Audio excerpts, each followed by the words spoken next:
여러분 안녕하십니까.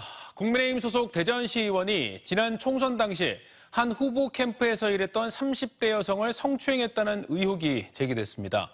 해당 의원은 지난해에도 시의회 여직원 성희롱 의혹으로 당원권 정지 1개월의 징계를 받은 바 있습니다. 부적절한 신체 접촉 정황이 고스란히 CCTV에 담겨 있어 논란이 커질 것으로 보입니다. 조형준 기자의 단독 보도입니다. 지난 2월 대전의 한 빌딩. 한 남성이 엘리베이터를 기다리고 있던 여성에게 다가가 손바닥으로 엉덩이를 칩니다. 이 남성은 국민의힘 소속 대전시 의원 A씨. A 의원은 또 다른 날 저녁 식사를 하러 가는 길에도 여성의 엉덩이를 치고 손까지 덥석 잡았습니다. 이처럼 부적절한 신체 접촉은 수차례 반복됐습니다. 엉덩이 때리시면 어떡해요? 지난 4월 총선을 앞두고 모 후보 선거 사무실에서 일했던 30대 여성 B씨는 근무기간 A 의원으로부터 상습적인 성추행과 성희롱을 당했다고 주장합니다. 너무 불쾌하고 수치스럽고 시의원이라는 분이 저렇게 행동을 할 수 있는 건가? 그런 생각이 들었습니다. 지난해 8월 시의회 사무처 여직원 성희롱 의혹이 불거졌던 해당 의원은 품위유지 위반으로 대전시당으로부터 당원권 정지 1개월의 징계를 받은 바 있습니다. 불과 1년도 채 안 돼 같은 논란이 반복된 겁니다. 이전에도 이런 행동을 하셨었더라고요. 공직자로서 사람들이 이걸 알아야 된다고 생각을 하고. B씨가 강제추행 혐의로 A 의원을 경찰에 고소한 가운데 해당 의원은 공식적인 입장을 묻는 취재진 전화와 문자에 답하지 않았습니다. 연결되지 않아 음성사서함으로 연결되며. 다만 취재가 시작되자 변호사를 통해 피해자 측에 합의하고 싶다는 의사를 전달한 걸로 파악됐습니다. 국민의힘 대전시당은 아직 구체적 사실 확인은 못한 상태라며 민감한 사안이라 판단해 상황을 조금 지켜보겠다는 입장을 밝혔습니다. TJB 조형준입니다. 대전의 한 상가 화장실에서 불법 촬영을 하던 용의자가 현장에서 덜미가 잡혔습니다. 그런데 잡고 보니 초등학교 6학년 남학생으로 형사처벌을 받지 않는 만 14세 미만의 촉법 소년이었습니다. 아동 청소년들의 불법 촬영 문제가 늘고 있는 만큼 대책 마련이 필요해 보입니다. 정유진 기자의 단독 보도입니다. 지난달 25일 대전의 한 상가 1층 화장실을 이용하던 A씨. 화장실 칸막이 밑으로 그림자가 지는 것을 확인하고 깜짝 놀라 위를 보니 누군가 휴대전화를 화장실로 밀어넣어 촬영을 하고 있었습니다. 당황한 A씨가 화장실 앞을 서성이다 건물 복도에서 용의자를 붙잡았는데 앳된 초등학교 6학년 학생이었습니다. 문 위에서 봤던 카메라 모양과 개수와 그 케이스였던 거죠. 그래서 제가 이렇게 손목을 잡고서 너네 하고서 관리사무소에 같이 갔죠. 또 초등학생은 A씨에게 촬영을 시도한 건 맞지만 바로 도망가느라 찍지는 못했다며 처음이니 봐달라고 사정까지 했습니다. 학원들이 주로 입점해 있는 이 건물에서는 이전에도 불법 촬영 범죄가 있었던 것으로 전해졌습니다. 학원 선생님 모델들은 이거 때문에 한번 일이 있어가지고 화장실 모델들을 다 닫아놓으라. 현장에서 학생을 인계받은 경찰은 휴대전화를 압수해 포렌식 수사를 하고 있으며 촬영 여부와 추가 범행 여부 등을 확인하고 있습니다. 하지만 혐의가 입증되더라도 형사처벌을 받을지는 미지수입니다. 화장실 앞에 붙어있는 불법 촬영 경고문이 무색하게 이번에 붙잡힌 용의자가 만 14세 미만 촉법 소년이기 때문입니다. 일반적인 성인이 범죄를 저지르면 우리가 형사처벌을 한단 말이에요. 10세 이상의 이제 14세 미만 소년들을 보통 촉법이라고 하고요. 이 친구들은 아예 형사처벌을 할 수가 없어요. 지난 4월 제주도에서도 학교 여자 화장실을 불법 촬영한 중학생이 촉법 소년이라는 이유로 보호 처분을 받는 등 처분은 솜방망이 수준에 그치고 있습니다. 촉법 소년 나이를 낮추고 처벌을 강화해야 한다는 목소리도 나오지만 법 개정은 여전히 국회 문턱을 넘지 못하고 있습니다. 나이가 어리다는 이유로 처벌이 약해 범행을 모방하거나 다시 범행을 저지르는 악순환이 잇따를 수 있는 만큼 촉법 소년 연령을 하향해 경각심을 갖게 해야 한다는 주장이 커지고 있습니다. TJB 전유진입니다.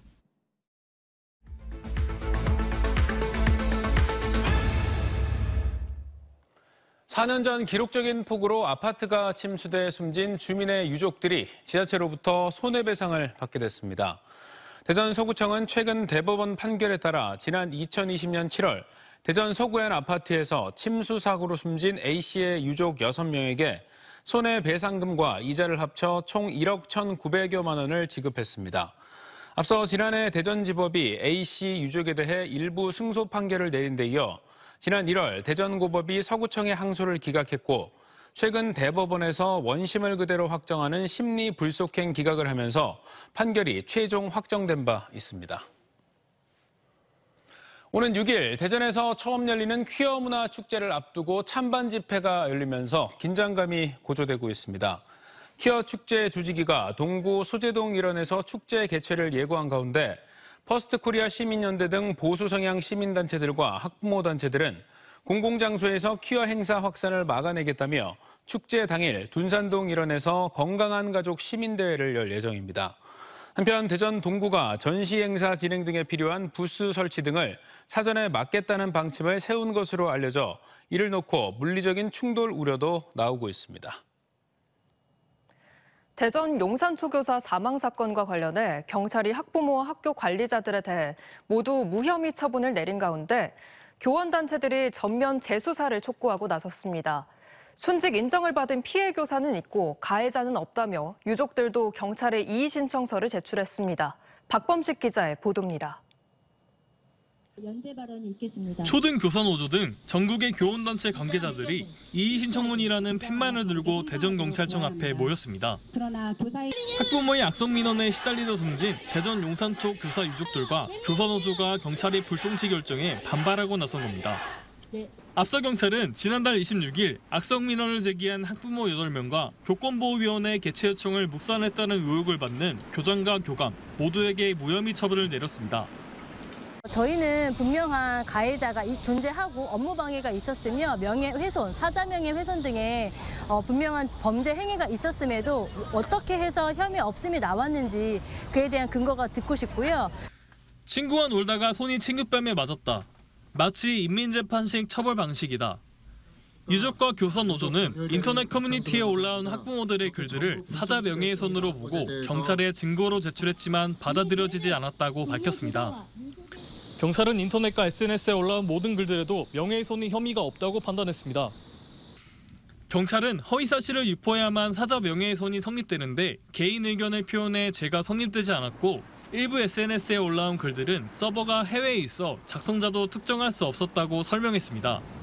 또 학부모들이 4년 동안 17차례 민원을 넣은 것도 공무를 방해할 수준은 아니라고 밝혔습니다. 유족 측은 그러나 아동학대 혐의로 국민신문고에 7차례나 민원을 낸 건은 공무를 방해한 명백한 증거라며 재수사 필요성을 거듭 강조했습니다. 이대로 사건이 마무리되거나 종결돼서는 안 된다고 생각을 하고요. 사건에 대해서 면밀한 수사가 다시 이루어져서 엄중한 처벌이 내려지기를. 유족들이 경찰에 이의 신청서를 공식 전달한 가운데 재수사 여부가 결정되기까지는 석 달 가까이 걸릴 전망입니다. TJB 박범식입니다. 김태흠 충남지사가 국민의힘 당대표 선거에 나선 한동훈 후보를 향해 총선 참패를 자숙하는 시간을 가져야 한다고 비판했습니다. 김 지사는 민선 8기 취임 2년 기자회견에서 국민의힘 전당대회와 관련한 질문에 지난 총선을 총괄 지휘한 사람이 출마하는 것은 도의적으로 적절하지 않다고 밝혔습니다. 다만 김 지사의 지역구 보령 서천을 이어받은 장동혁 의원이 한 후보의 러닝메이트로 최고위원에 도전하는 데 대해서는 당원들이 충청권에서 최고위원 한 명은 만들어줘야 한다며 지지했습니다.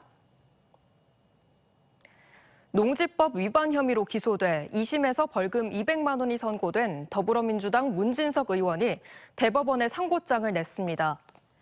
문 의원은 지난 2017년 4월 농사를 지을 의사가 없는데도 전남 장흥에 있는 농지 1119제곱미터를 취득한 혐의로 2022년 5월에 기소돼 1심과 2심에서 벌금 200만 원형이 내려졌습니다. 검찰은 상고할 의사가 없다고 밝혔지만 문 의원이 상고장을 제출하면서 대법원에서 최종 판단이 내려질 예정입니다. 부여군의 농특산물 공동 브랜드 굿드레가 전국 농산물 브랜드 가운데 처음으로 출범 20주년을 맞았습니다. 수많은 브랜드들이 생성과 소멸을 반복하는 가운데 세심한 품질과 브랜드 관리를 바탕으로 국내에서 가장 인지도 높은 브랜드로 자리 잡았습니다. 보도에 김진석 기자입니다. 덩굴마다 멜론이 탐스럽게 매달려 있고 농민이 고랑 사이를 오가며 수확에 여념이 없습니다. 부여의 10대 우수 농산물 중 하나인 굿들의 멜론인데 부여는 국내 멜론 생산량의 20%를 차지하는 전국 최대 멜론 주산지입니다. 품질이 우수하고 당도 고품질이라 전국적으로 인터넷이나 인터넷 시장 이쪽에서 많이 전국적으로 백화점이나 이쪽에서 많이 찾고 있습니다. 수확한 멜론은 곧바로 농협 유통센터로 옮겨져 품질 검사가 이루어집니다. 로봇 기능을 갖춘 멜론 전용 선별기가 올해부터 가동되면서 즉석에서 무게와 비파계 선별기를 이용한 당도 측정까지 이루어집니다. 당도 13브릭스 이상의 고품질만 엄선해 굿들의 이름을 달게 되는데 전국 백화점과 대형마트에서 주문이 쇄도하고 있습니다. 전국 최대 시설농업 재배단지인 부여군은 멜론과 토마토, 밤, 표고, 양송이 등 전국 1, 2위 생산량을 다투는 작물이 10여 개에 달하는데 지난 20년간 굿들의 브랜드로 명성을 높여왔습니다. 올해 현재 전국 농산물 공동 브랜드는 5천여 개에 달하고 있습니다. 그중에서도 20년간 브랜드 파워를 유지한 것은 굿드레가 유일합니다. WTO와 FTA에 대응하기 위해 금강 나루터인 굿드레에 착안해 2003년 첫 선을 보인 굿드레는 20년 동안 부여군을 먹여 살릴 효자 브랜드로 성장했습니다. 13년 연속 국가 브랜드 대상 수상을 비롯해 전 국민 인지도는 48.5%, 브랜드 가치는 3,929억 원으로 평가받고 있습니다. 3단계 걸친 심사 기준을 둬서 굿드레로 나가는 부여군 농산물은 최고의 엄선된 농산물만 굿드레를 사용할 수 있도록 했습니다. 그것이 큰 비결이라고 할 수 있습니다. 부여군은 전국 지자체 최초로 몽골 수도 울란바토르에 현지 굿드레 판매점을 열고 우즈베키스탄에는 굿드레 농업 특화단지를 조성하는 등 브랜드 글로벌화에도 주력하고 있어 앞으로 성과가 주목됩니다. TJB 김진석입니다. 세종 남부경찰서는 노래방에서 마약을 투약한 혐의로 베트남 국적 남성 4명과 여성 1명을 붙잡아 조사하고 있습니다. 이들은 지난 29일 밤 11시쯤 세종시 금남면의 한 노래방에서 함께 엑스터시 마약을 투약한 혐의를 받고 있습니다.